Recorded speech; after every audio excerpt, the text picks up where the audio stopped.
Welcome, everyone. First, let me indicate that this meeting is being recorded. On behalf of the Center for Global Christianity and Mission at Boston University, I'm delighted to welcome you to this webinar on the impressive new book by John McGreevy, Catholicism, A Global History from the French Revolution to Pope Francis. The importance of this volume becomes self-evident when we consider that half of the world's Christians are Roman Catholics, and that Christians constitute roughly 1/3 of the world's people. Professor McGreevy's courage, then, in writing a nearly 500-page global history of modern Catholicism inspires awe and respect. It also demands careful consideration by a range of scholars who specialize in different dimensions of Catholic history. This webinar is the prelude to a book forum that was commissioned by the editors of the journal Church History, the scholarly journal of the American Society of Church History. The forum will appear in the December issue of the journal. It will contain contributions by Professor Leslie Woodcock Tentler of Catholic University, Professor Charles Keith of Michigan State University, Professor Jennifer Scheper Hughes of the University of California, Riverside, and Professor Jean-Luc Enyegue of Hikema University College in Nairobi, as well as a response by Professor McGreevy. These authors carry expertise for different periods and different geographic locations of Roman Catholic history. So we hope that this webinar will whet your appetite for the book forum and for the book itself. In today's webinar, we will hear from 2 of the 4 participants in the book forum, followed by comments by the author, and then we will open the floor for questions and discussion. Unfortunately, a last-minute matter of urgency has called away Professor Tentler, who will not then be able to participate as planned, but you can read the remarks in the book forum coming out in December. First, we welcome Jennifer Scheper Hughes, professor at University of California, Riverside. Professor Hughes is author of the award-winning Church of the Dead, The Epidemic of 1576 and the Birth of Christianity in the Americas, and Biography of a Mexican Crucifix, Lived Religion and Local Faith from the Conquest to the Present. The second respondent will be Jean-Luc Enyegue, S.J. of Hikema College. Professor Enyegue is the director of the Jesuit Historical Institute of Africa and author of Competing Catholicisms, the Jesuits, the Vatican, and the Making of Post-Colonial French Africa, 1946 to 1976, and the book The Jesuit Ethos, A Social and Spiritual History. Finally, we will welcome the distinguished author, John McGreevy, from the University of Notre Dame. Professor McGreevy served as chair of the Department of History from 2002 to 2008 and dean of the College of Arts and Sciences for 10 years. Currently, he is the Charles and Jill Fisher Provost of the university. In addition to the book we will consider today, he is the author of Parish Boundaries, The Catholic Encounter with Race in the 20th Century Urban North, Catholicism and American Freedom, A History, and American Jesuits and the World, How an Embattled Religious Order Made Modern Catholicism Global.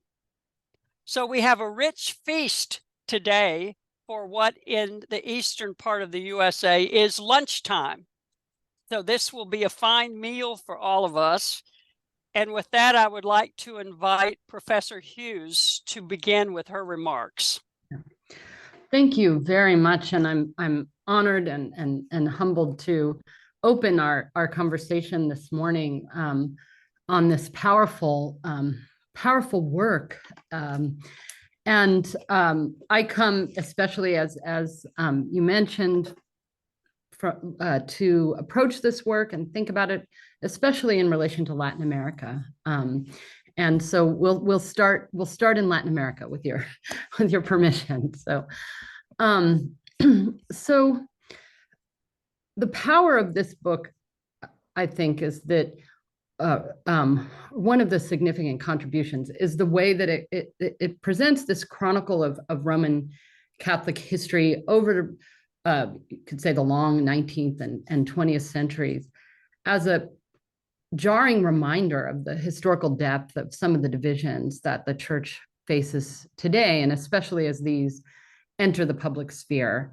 And this is very much true for the way for Latin America also, right? And for the chapters and the content that relates to Latin America. And these centuries also very much a time of upheaval, social upheaval, right? But also religious upheaval in the church, right? So in Latin America, we're moving also through independence movements and revolutions and the period of liberation theology in Latin America.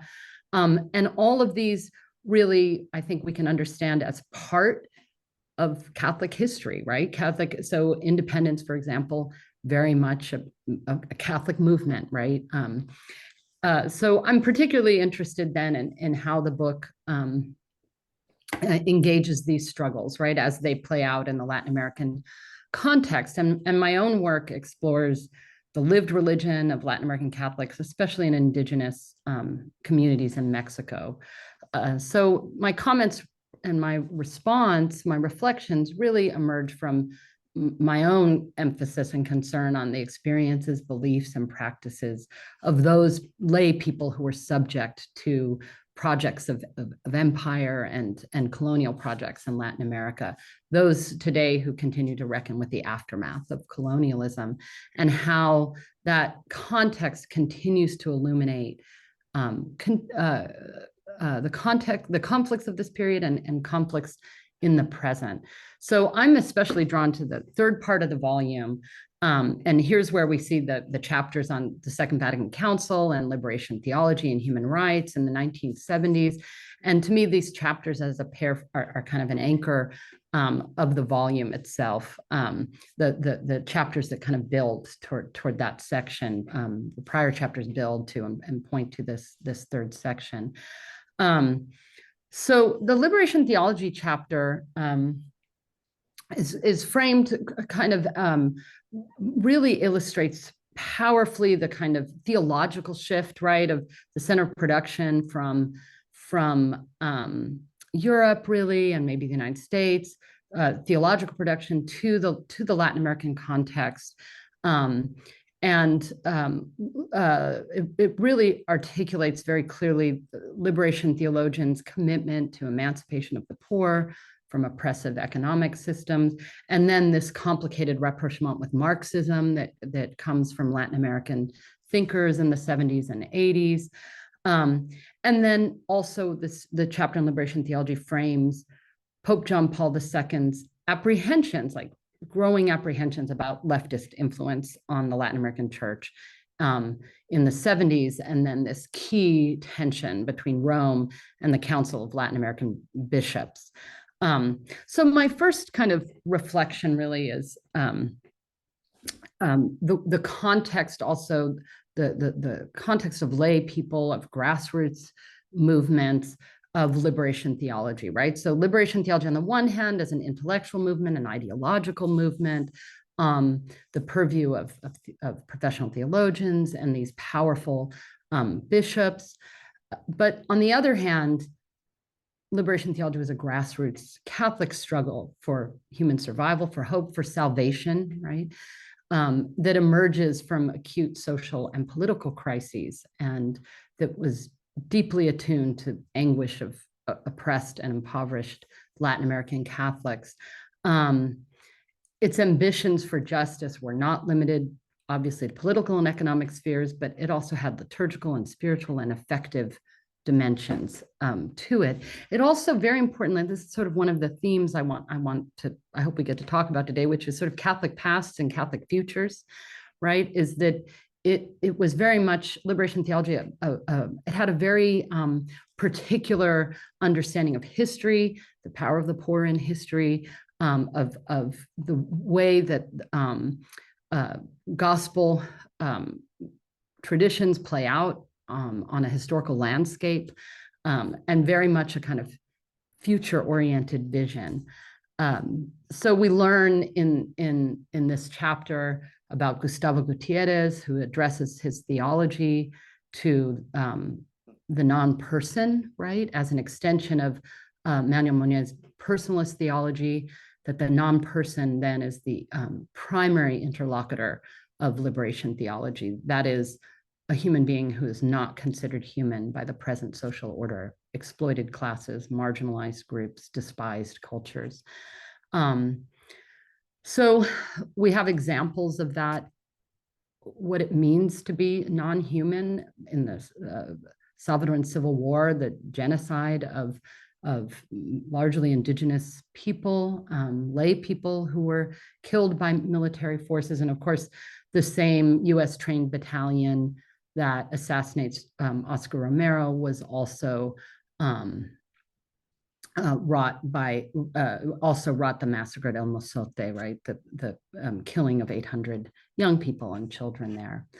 So that's kind of one reflection that I wanted to add. And then the second one, kind of perception, is to just frame and address the suppression and dismantling of liberation theology as one of the most significant church struggles in the 20th century, right? That included censoring and silencing of theologians, the replacing of liberationist bishops with conservative ones, the closing of seminaries and lay empowerment programs, the closing of that Chiapas deacons program, for example, marginalization of liberationist priests within diocesan structures, and then defunding the apparatus of theological production, journals, presses, and publications. So this sort of institutional dismantling.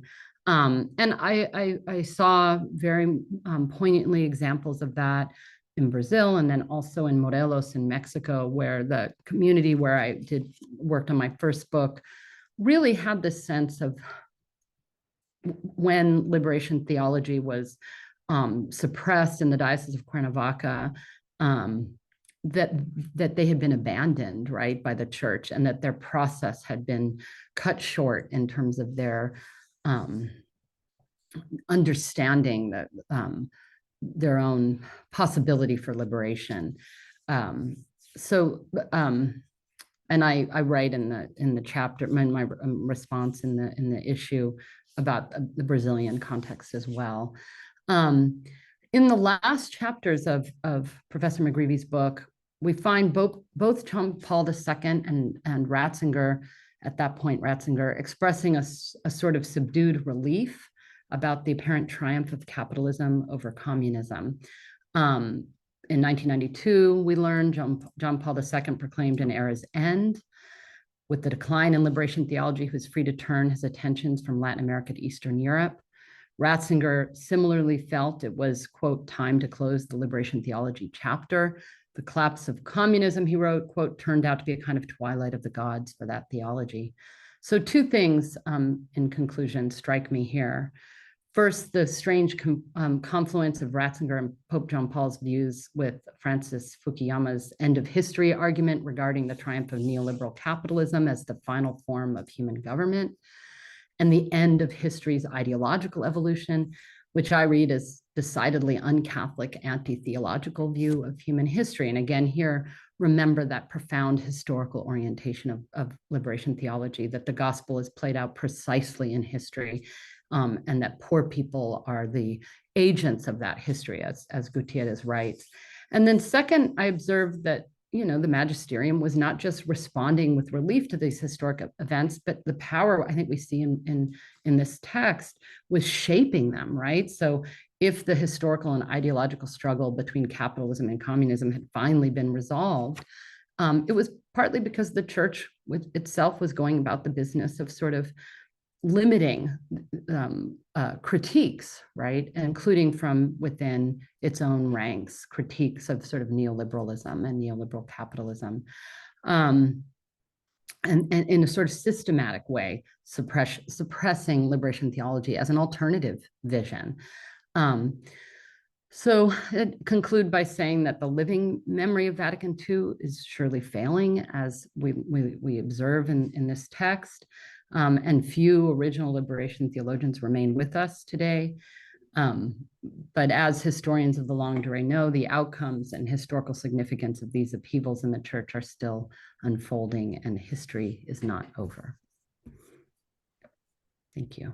Thank you. Thank you so much. Let me remind all of you participating in the webinar to be thinking of questions that you can put into the Q&A. Feel free to be starting to do that. So now let us turn to Professor Enyegue.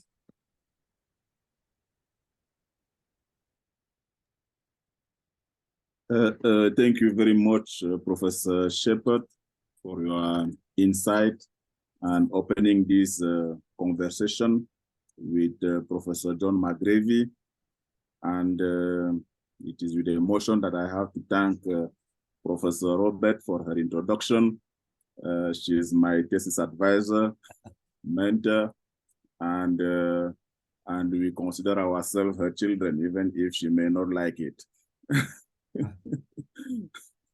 I first met John in 2016 when I was then a student at BU, as John received the Gans Award from Boston College Institute of Advanced Jesuit Studies in recognition of his significant contribution to Jesuit studies. We met again in 2019 in Notre Dame during a conference on global Catholicism, of which he was one of the keynote speakers. So this is a great man, a great scholar, of whom I have deep respect and admiration, and who checks all the boxes of my own research interest, either Jesuit history or global Catholicism. John, you are an inspiration, and it is an honor for me to be here with Jennifer as one of the respondents for this powerful book on Catholicism, global history from the French Revolution to Pope Francis. I just try to pay attention to the strength of your book, especially how you brilliantly and generously made an effort to tell the African side of the history of global Catholicism. It is something unique, which I really commend. And I found 6 points of connection, and then I have a little wish at the end. The first point is that your book proves that Africa was also a battleground for the French Revolution. It is an important thing to put there. All churches of Congo, Angola, Senegal were almost extinguished. And in Senegal, for example, you even tell the story of a colonist who demanded the missionary priest to hoist a French flag in his church on Bastille Day. And this priest and his fellow missionaries were not expelled from Senegal, thanks to the revolt of native Senegalese. Africa also became a refuge for missionaries expelled by state persecutions in Europe, and a land of choice for missions where they will face a revolutionary colonist. For example, you argue, though Bismarck often persecuted Catholics at home, he authorized their entry to Cameroon in 1890. These two cases help challenge the usual thesis of total collision between mission and colonialism in Africa. And it helps us revisit what I consider the myth of tabula rasa. Second point, the book effectively identifies the communist and dictatorship challenge of post-colonial Africa. As your book moves into the 20th century, you show that persecution continued under the communist regimes and dictatorships of independent Africa. In Uganda, Idi Amin Dada's regime tortured and murdered Christians, a scenario similar to that of Sékou Touré in Guinea-Conakry. With these two cases and other cases not mentioned in the book, another assumption among scholars of African Christianity is challenged or revisited. As I argue in Competing Catholicisms, African independencies were not necessarily safe for African Christians, as the Vatican had taught when she promoted politics of indigenization and Africanization.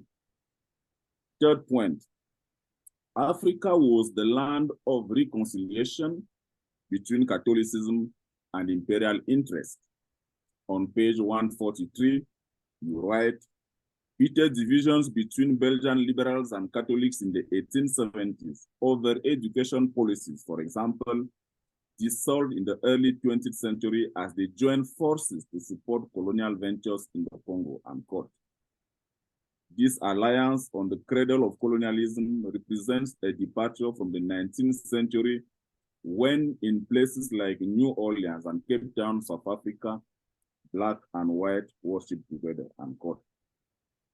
Fourth point, yet African Catholicism was primarily, as Obukalu will say, an African story. The book shows that on the one hand, you have the emperors and kings in Europe and their missionaries with a clear project to civilize Africans. Page 136. You show that Charles Cardinal Lavigerie himself hoped to establish an African Catholic civilization, and the case of Bishop Victor Rollins, who wanted to establish, I quote, a little republic in the Congo with his own currency, of which he himself will be president. African agency, despite this project of civilization, African agency remained key for the success of the Catholic project in Africa. You take the example of African students such as Akwa and Bange, who made waves in German schools and workplaces. Their success were heavily advertised, and as they completed their Christian training in Europe, they returned to Africa where the church needed them to evangelize their own people. Bange, with a large number of Cameroonian catechists, laymen and women, and the 93 missionaries who were present in Cameroon, they ran schools for over 12,000 students. And following the expulsion of missionaries from German protectorates in Cameroon, the departing Western priests handed over the keys of the mission churches to likewise catechists, advising them to marry couples and instruct them on the faith. And when Bange died at the age of 59 in 1932, his life was celebrated in German Catholic mission publications, and his own son Benedict pledged to continue the work begun by his father. By that story, you are showing that a form of Africanization was born, supported by an African clergy trained in Western values, undeterred by the disdain of some ecclesiastical authorities. Among those authorities, you even mentioned Pope Pius IX, who publicly expressed some racial prejudice against Africans, who still relied on the likes of Josephine Bakita to build his African ultramontanism. Fifth point, you effectively appreciate the rise of an African Catholic lay elite. The mid-20th century marked the rise of an African Christian elite, and we often focus on the ecclesiastical elite, but this book effectively shows the important role played by lay Catholics as well. On the one hand, you show that Pope Pius XI remained silent during the Italian invasion of Ethiopia in 1936, and you show that the French government used its diplomats in Africa to negotiate decolonization in favor of its interests And people among these ecclesiastics even mention Marcel Lefebvre, the famous. And it showed that white South African resisted the appointment of the first Black bishop in 1954. Yet, you clearly show that the leaders of Africa's decolonization and independent movement were mostly trained in mission schools.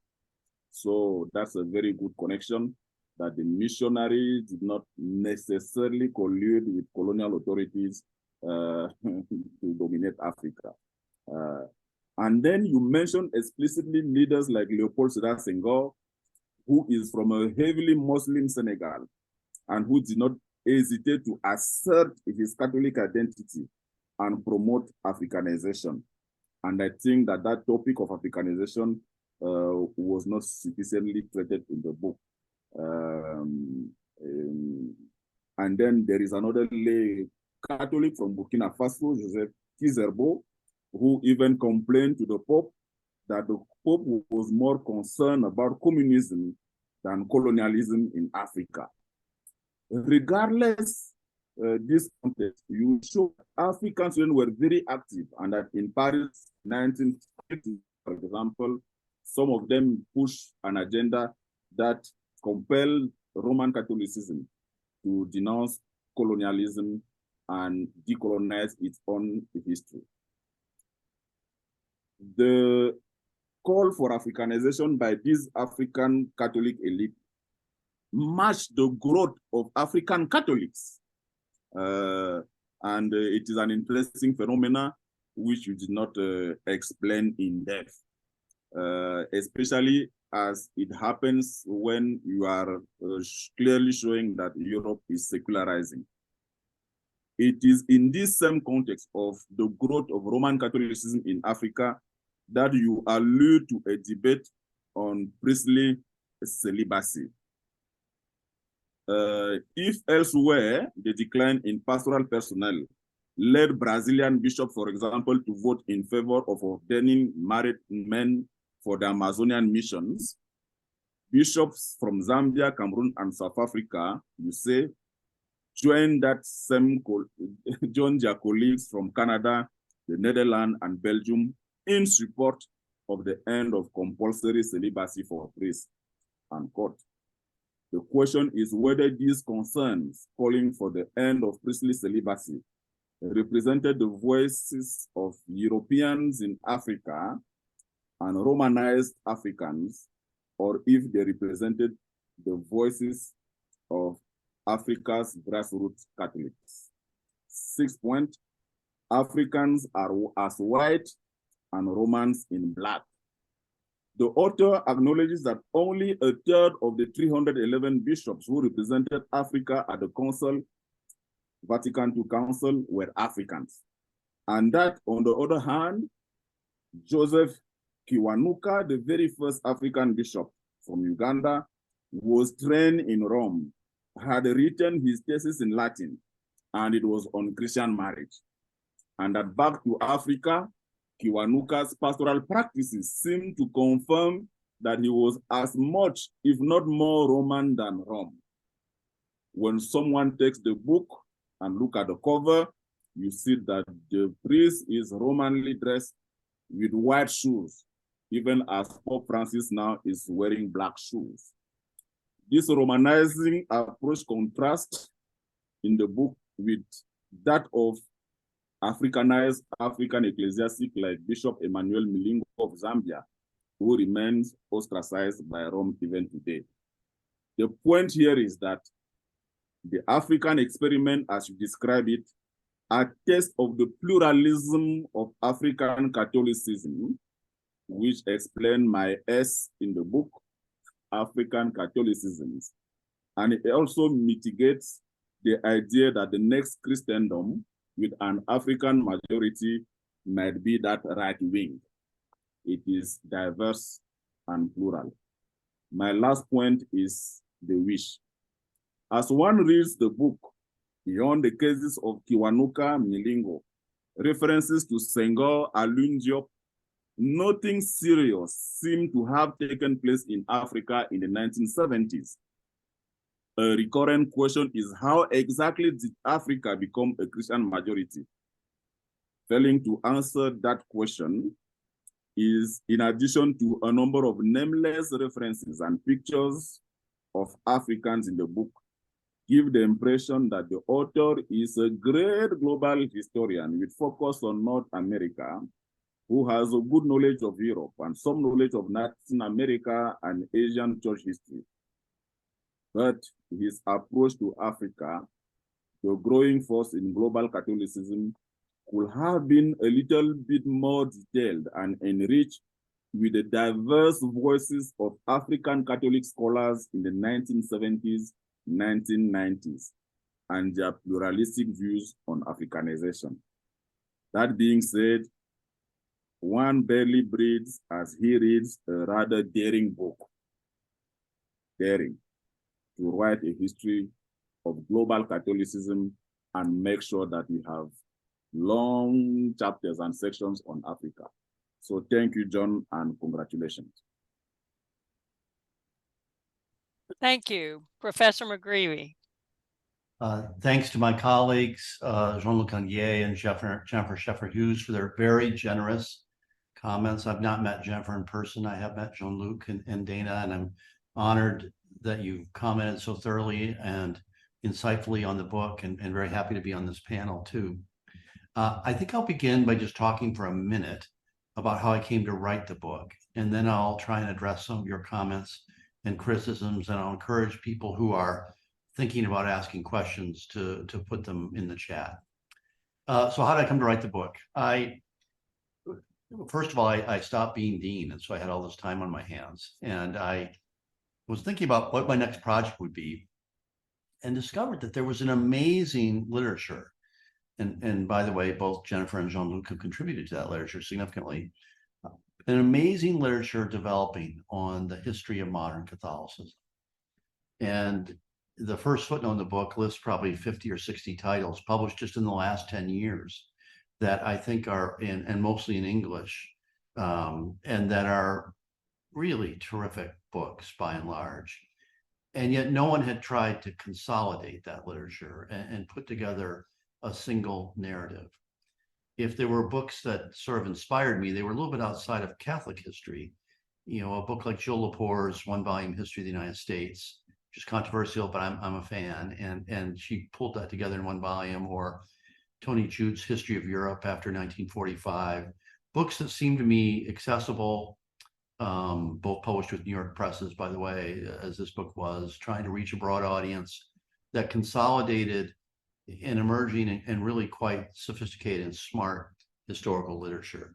So the first goal of the book for me was really quite professional. Catholicism is the biggest global institution in the world. It's 1.2 billion people. I didn't think many global historians per se had done much with Catholicism. There are exceptions to that generalization, but not many. And yet the monographic literature was pretty amazing. And could I consolidate that? And I kept thinking, you know, for example, there's a wonderful book by Henrietta Harrison about a Chinese Catholic village, and from the 18th century up until the present. And it's a great book, and she uses Vatican archives, and she really tells a marvelous story.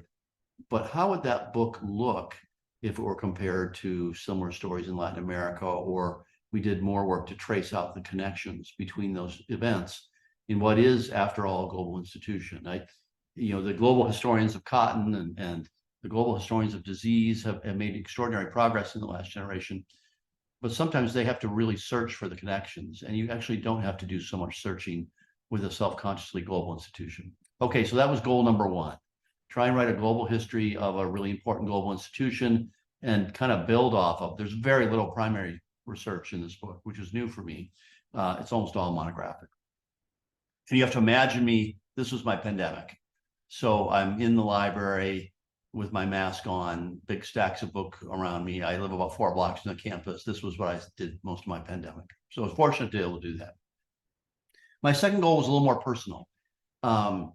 You know, much to my surprise, I've ended up as a university administrator at a Catholic institution. And so the sort of existential questions of what should Catholic institutions be doing, and what is the future of the church, and as someone who is Catholic, but also working in this milieu, have become more pressing. And I get asked all the time, and I sometimes wonder myself, where are we going, and how did we get here? And I thought a book like this might serve a purpose for that community too, that it would be, I hope, an informed, insightful, savvy even guide to how we got here at a moment, well, like so many of our political system, our ecological system, but also our ecclesiastical system seem to be under strain and mutating in very profoundly new ways. And if I could help in that evolution by having a savvy guide to the last 2 centuries, that would really be something. And so those are the 2 goals of the book: to try and capitalize on this monographic literature and tell a story that excites the global historians about the most global institution in the world. And then second, to be a sort of insight and self-reflection for Catholics and people working in Catholic institutions. We'll see. I'll let you decide how well I did that, but that's how I got into it. On the particular comments, first of all, they're both, again, very generous and almost too generous. I think I agree with Jennifer that the whole question of the relationship between lay people, and I would add especially indigenous lay people, and what you might call Catholic leaders in Latin America, is an underdeveloped theme in the book. And I wish I could have done more with that. I don't see as sharp a divide as she does between lay people and clergy, lay people and bishops. I see it more cutting across the institution. One way you see it cut across is the way in which, even at the moment, the high point of liberation theology, which is an absolutely fundamental topic, of course, millions of Catholics are leaving churches, Catholic churches in Brazil, for prosperity gospel type, more Protestant evangelical churches, and shaped by the charismatic movement. And how do we make sense of that if the divide is between lay and clerical? I mean, or does it really run through the structure? Similarly, I agree with her entirely. I wish I had done more on how the kind of very self-conscious dismantling of liberation theology. I jotted down a phrase she wrote. She just said, about the whole means of publication, the journals, and all of that was dismantled in a pretty short time. That's right, and I could have done more with that. Nonetheless, as you say, if you said 20 years ago that the Pope was going to be someone deeply informed by liberation theology from Argentina, who had lived long periods of time directly in contact with the poor, no one would have believed you.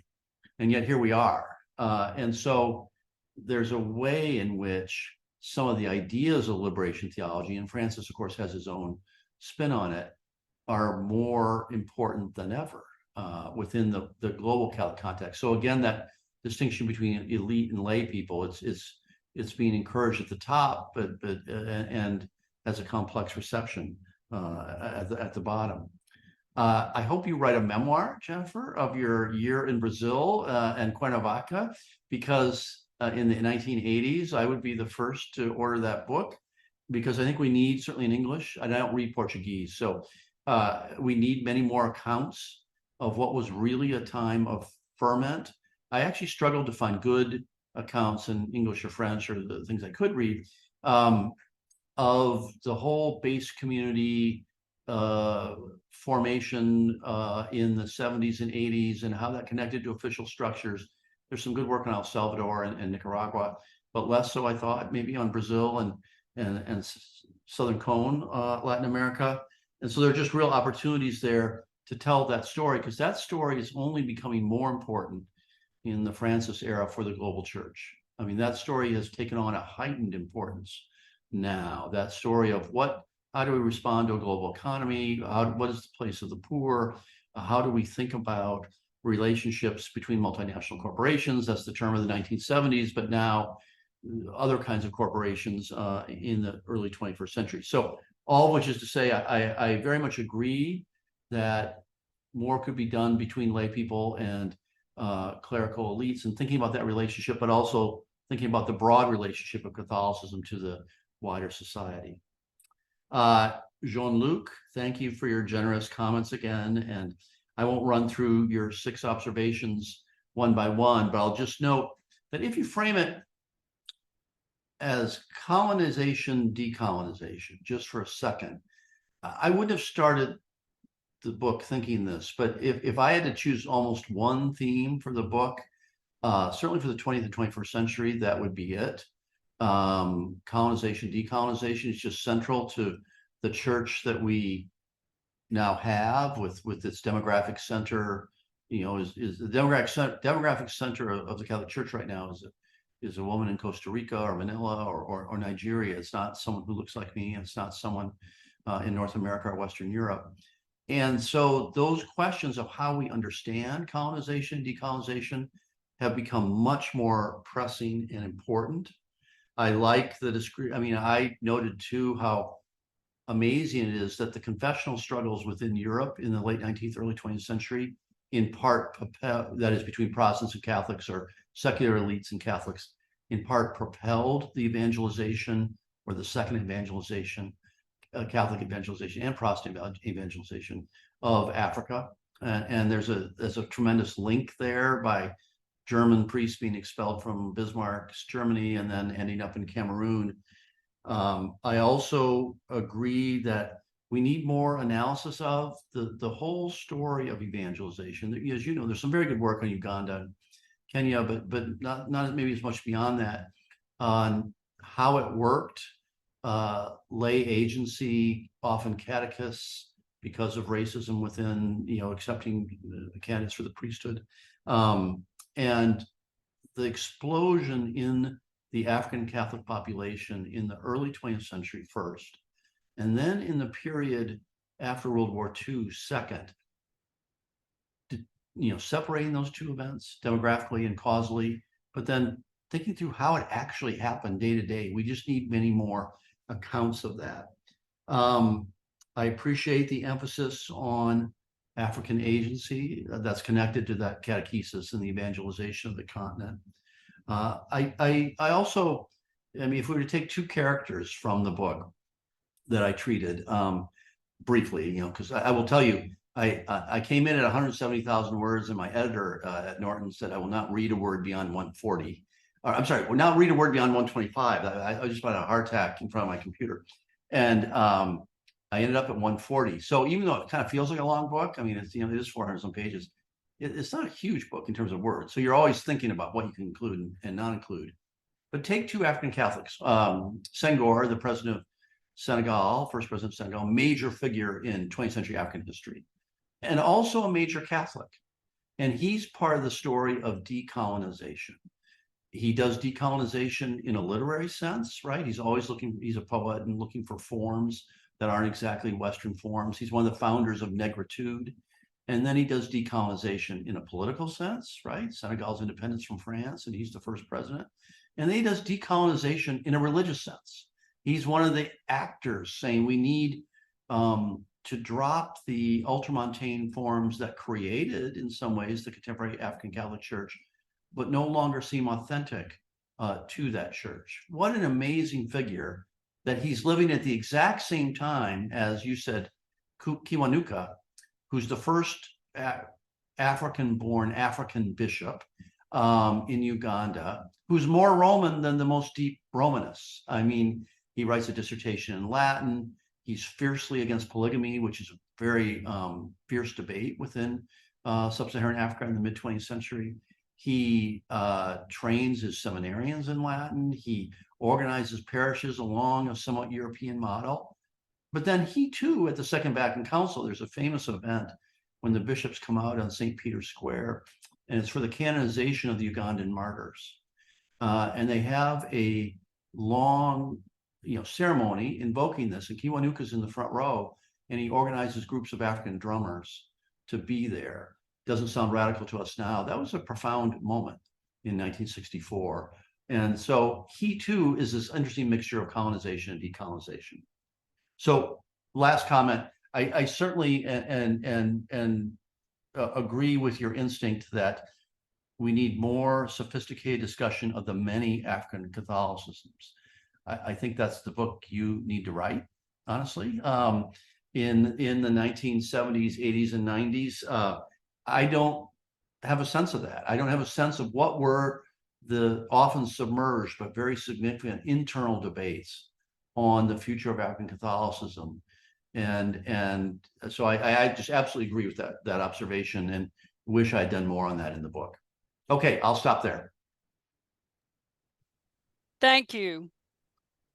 Very rich remarks, all three of you. We have 2 questions so far in the Q&A, 3. The first, let's see, we'll say answer live, says, thanks for the excellent discussion. I wonder if any of our panelists could offer comments on the recent removal of Bishop Strickland and what implication it has for the Catholic Church in the next few years. Would any of you like to tackle that question? I'll take a stab. I mean, that's a funny one because, this is not a historical question. I mean, this happened this week. Bishop Strickland is this far right-wing bishop in Tyler, Texas. And I mean, to put it generously, he has extreme views on vaccines and conspiracy theories about the church. He's very anti-Pope Francis. I think that's very fair to say. And eventually Francis is tired of him and said, we really can't have you as bishop because you're not in communion with bishops. What's interesting historically about this is a Bishop Strickland 50 years ago would have been anonymous. Who would have known who the Bishop of Tyler, no offense to Tyler, Texas, I'm from South Dakota myself, but who would have known who the Bishop of Tyler, Texas is? But in a moment when institutions are under siege, and not just churches, but universities and all kinds of other institutions, political parties and Congress itself. And when institutions are more fragile and vulnerable, people have less loyalty to institutions, even institutions where you take a vow of obedience to the institution, a Bishop Strickland can emerge. And then you add social media. He has 150,000 followers on X, and he has a voice that no previous bishop would have ever had without the access to social media. And so you put those things together, distaste for institutions, conspiracy theory that kind of parallels, far-right populist politics, and you get a Bishop Strickland. The removal is entirely ordinary. No pope is going to tolerate a bishop saying publicly the kind of things. In fact, it's amazing how tolerant Francis was for a bishop saying the kind of things about a pope that Strickland did. The removal, entirely ordinary, predictable. What's amazing is there was a bishop who was publicly doing that. That's new. Next one, from Bill Gregory. Are there lessons from your history relevant to maintaining the vitality of Catholic universities in the US and elsewhere? I don't know if there's anything generic, but I tell you what, we have a new strategic plan at Notre Dame that I was involved in, and it's online. It's called Notre Dame 2033. Read that and see what you think.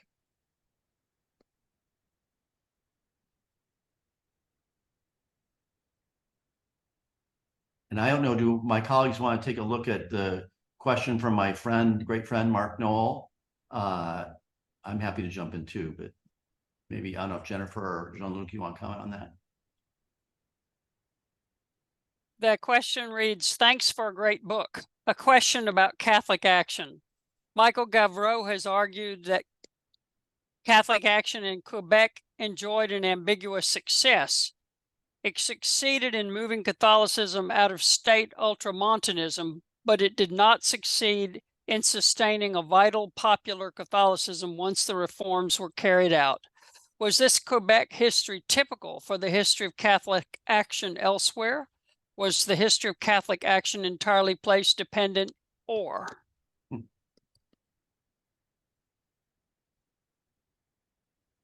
I'll take a stab at this one, and then I bet Jean-Luc, you should do something on the next one. But so I'm a fan of the Gavreau book, which I know Mark knows well, and it's quite a good book on Catholic action in Quebec. And Quebec is an interesting case study, right? Because if you'd have plopped down in Quebec in 1957, you'd have said this is one of the most Catholic places in the world. And if you were to plop down in Quebec in 1980, you would say this is becoming one of the most secular places in the world. The transformation was astonishingly fast. History really moved up in Quebec, more than it did. And there were a few other Catholic places where that happened, but Quebec is quite striking. On the one hand, I think even Gavreau would say Catholic Action, which was a group of labor unions and healthcare workers and all kinds of people trying to develop Catholic values in the broader society, had successes in Quebec. Quebec was so Catholic that it urged against independent Catholic institutions, which they thought would compete with the state, and said, we can use the state to implement Catholic values. That proved not to be the case. I don't know if that's entirely typical. You would look around the world and you'd see Catholic Action having in Latin America, having an ambiguous relationship to liberation theology. They certainly weren't the same thing, but there was some overlap. In Africa, it forms the basis of a number of Catholic political parties, and Indonesia as well.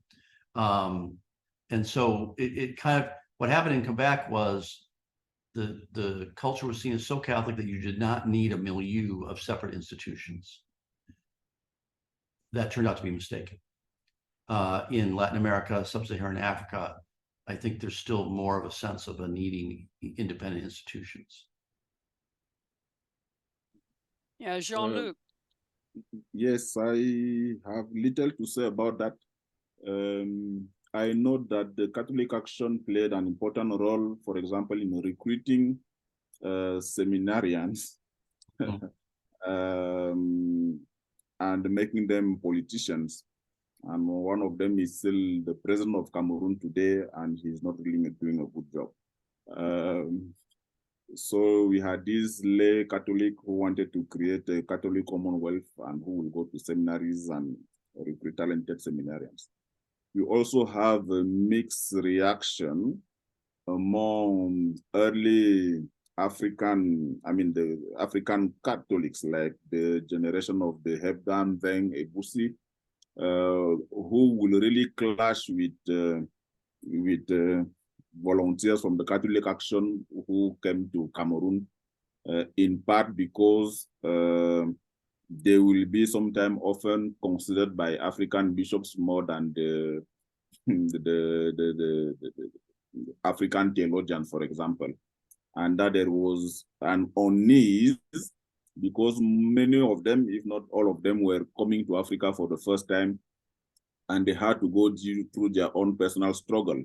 So, and as they were going through this internal struggle on how to adjust to a new environment, sometimes their position became racially contested.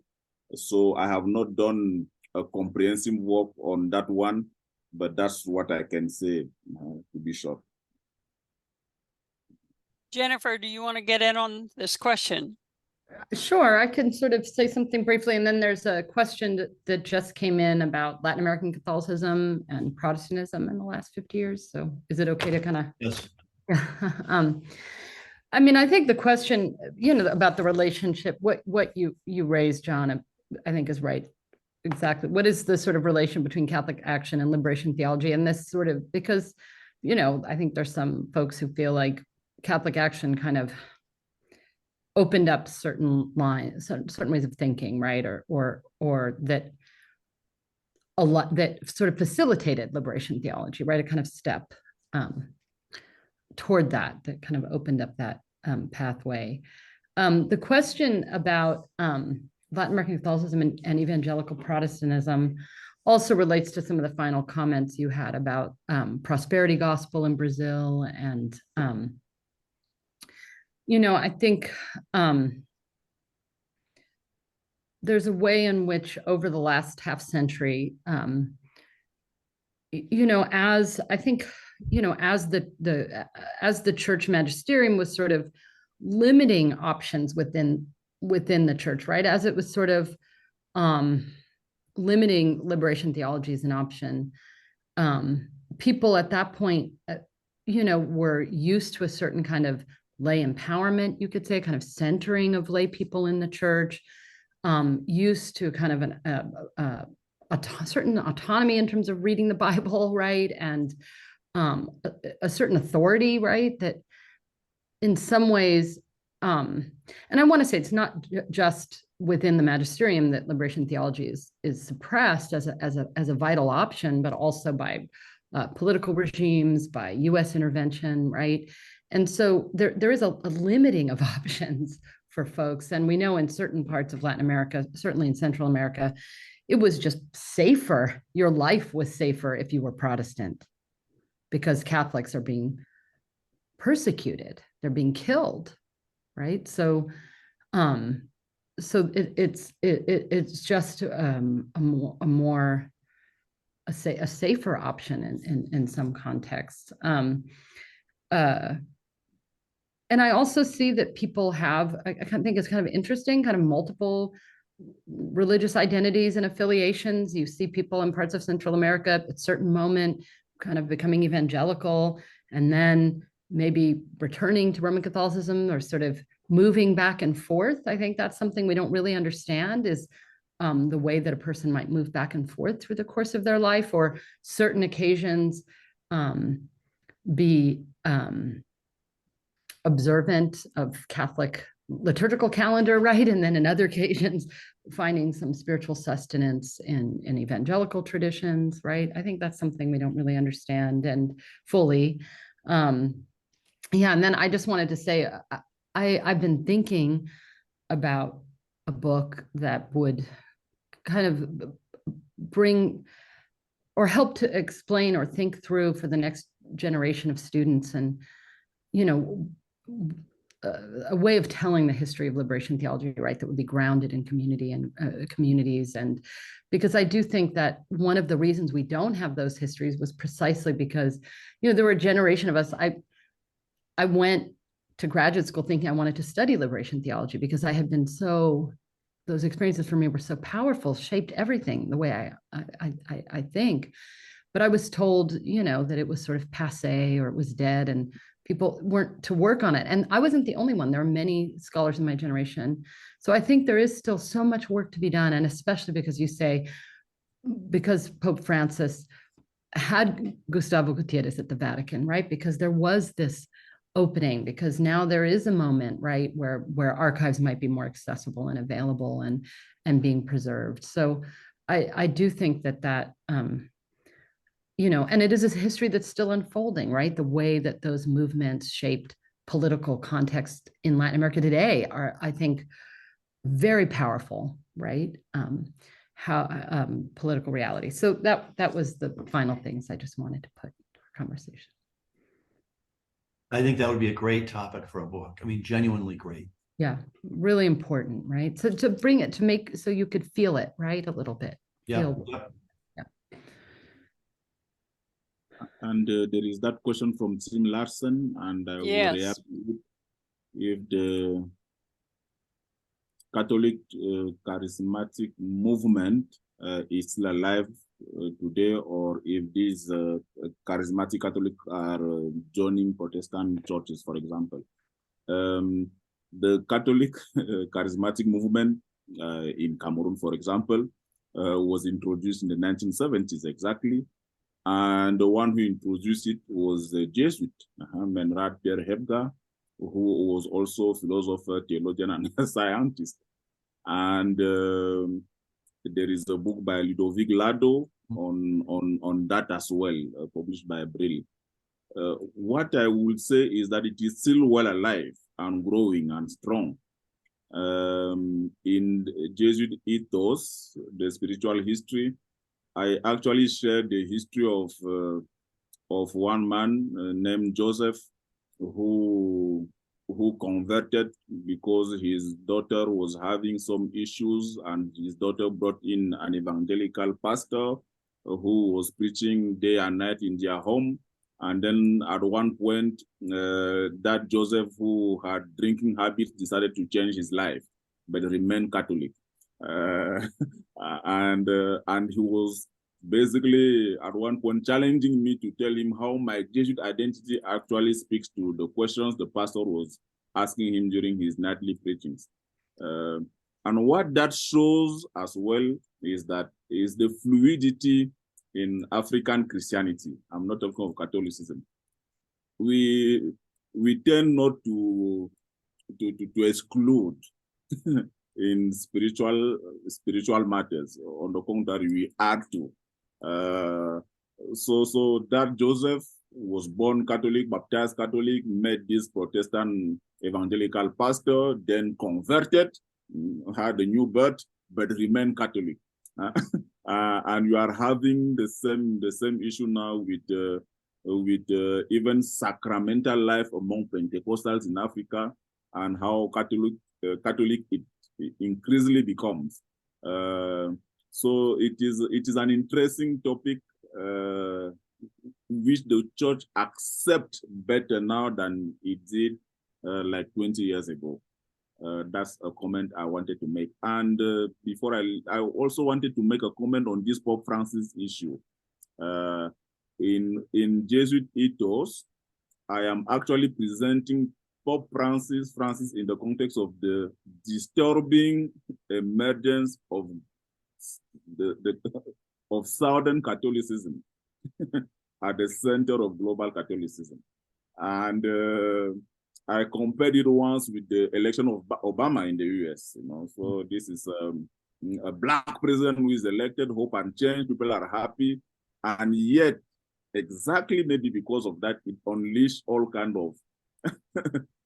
of sentiment and emotion that were supposed to be buried for for years. So I think that rise of Pope Francis from the global south and his style and the disturbing question the global south might have can also create that kind of backlash, especially among conservatives. I wanted just to make that comment. Anyone else on this question?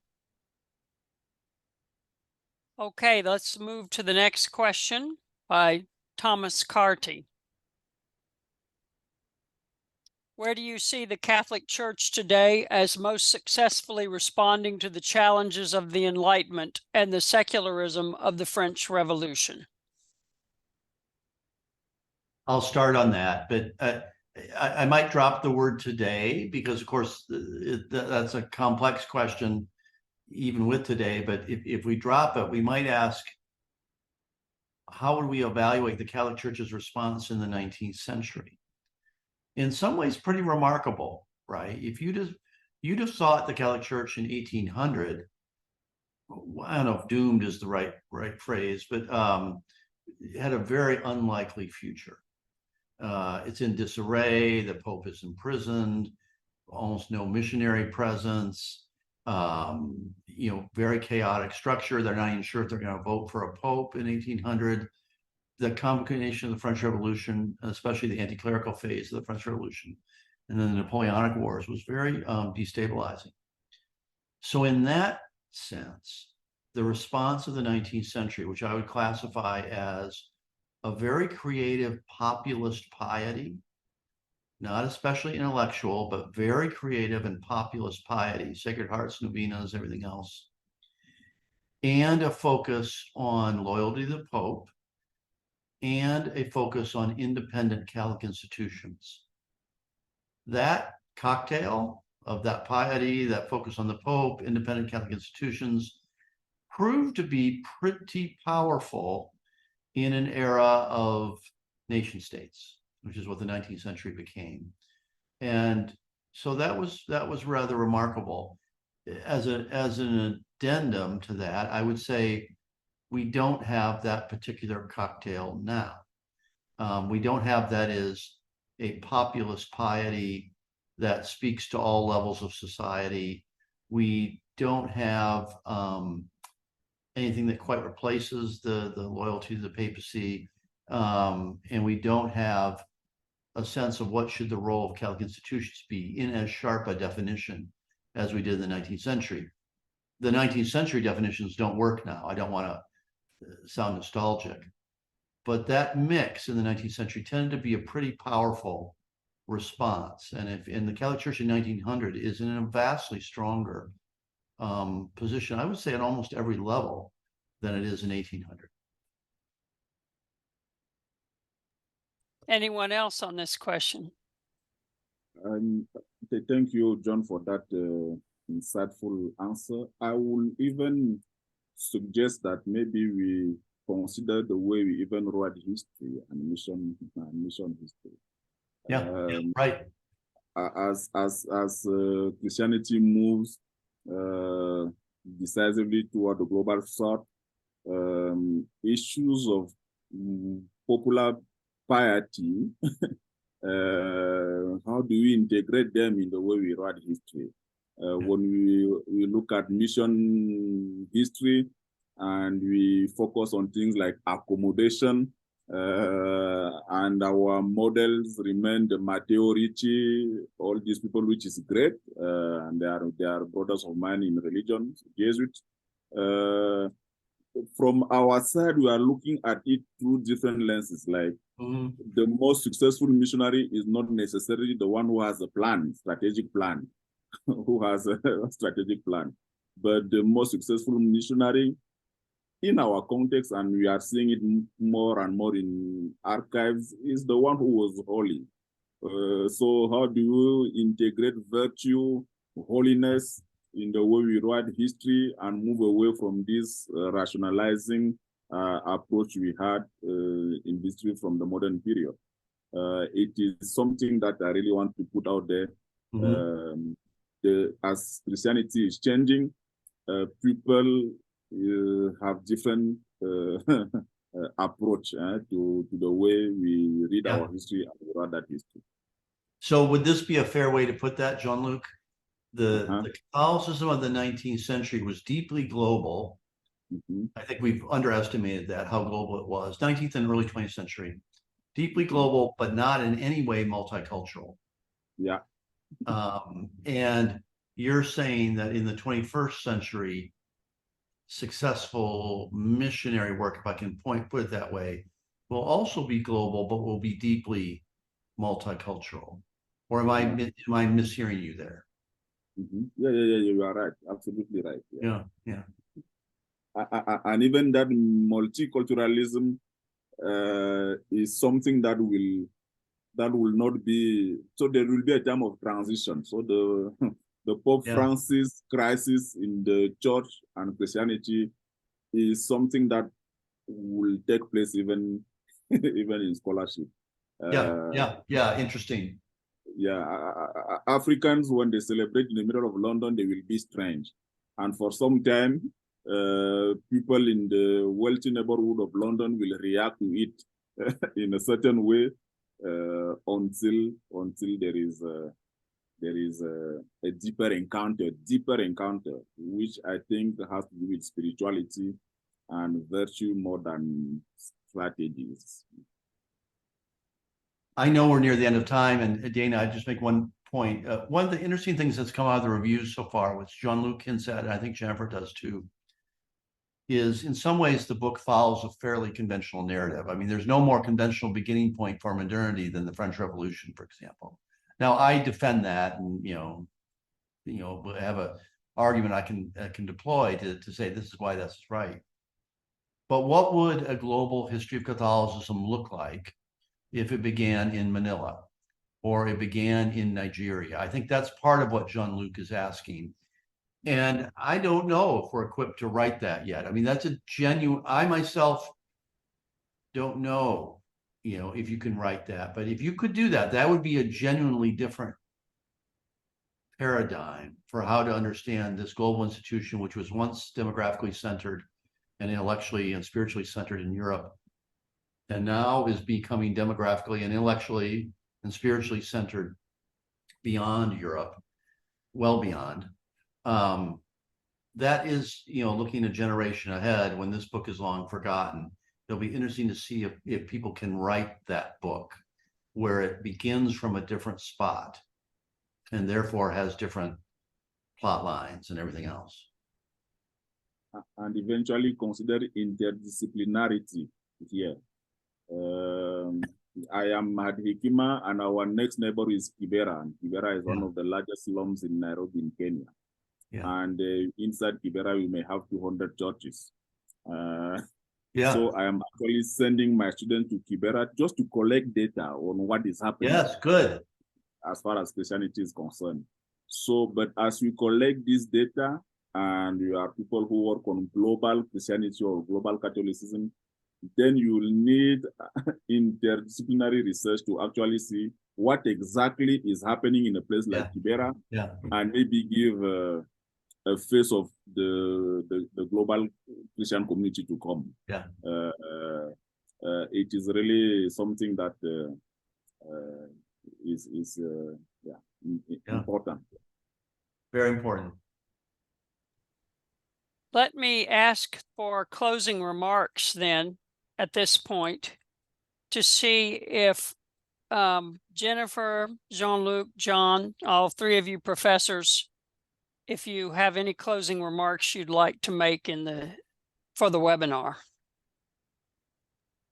I mean, I think just to kind of also transition out of this last conversation, that the sort of dynamism and real powerful sort of in that response to secular movements and that response to global change that your book brings to life in a really powerful way. And the spaces where there really is a non-defensiveness, like a kind of powerful curiosity or interest or openness, or a kind of, at least a kind of question mark about what it all might mean. I think that was the part that really will stay with me, right? In terms of a future, right? Like a sort of fearlessness would be a direction, right? In the present and future toward, because human history is always, there are these radical shifts and developments and social forces which the church is part of and also outside of. And I think that's the sort of dynamism of that response and the complexity of it, right? Because clearly there,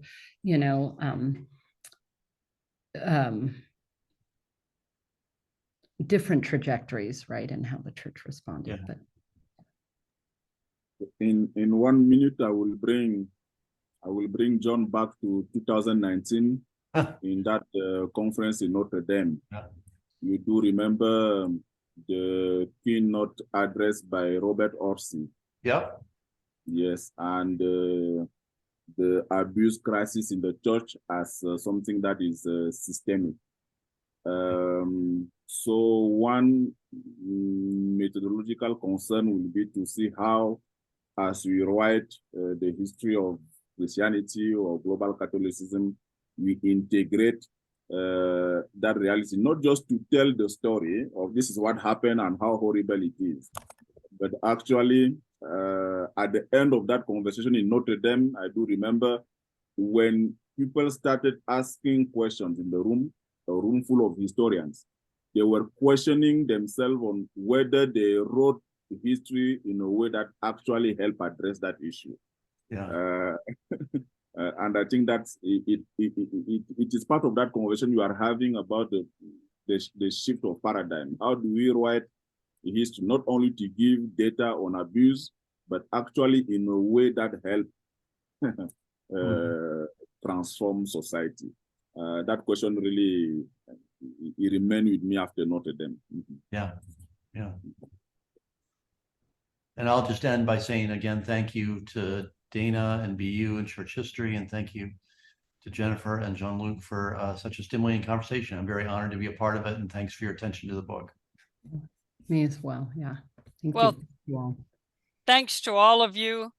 And it's not inappropriate that we have ended on a note of the future books, studies, and perspectives we'd like to see, even though, of course, historians must be very careful not to predict the future. We do predict that there will be wonderful work coming out of interaction with your superb book, Professor McGreevy. So I'm sure all of us on this webinar join me in thanking all of you for a very stimulating and helpful and fun time together today. Thank you. Thank you. Thank you so much. Thank you. Thank you, John. Thank you, Dana. Thank you, everybody. Thank you. Bye now. Bye-bye.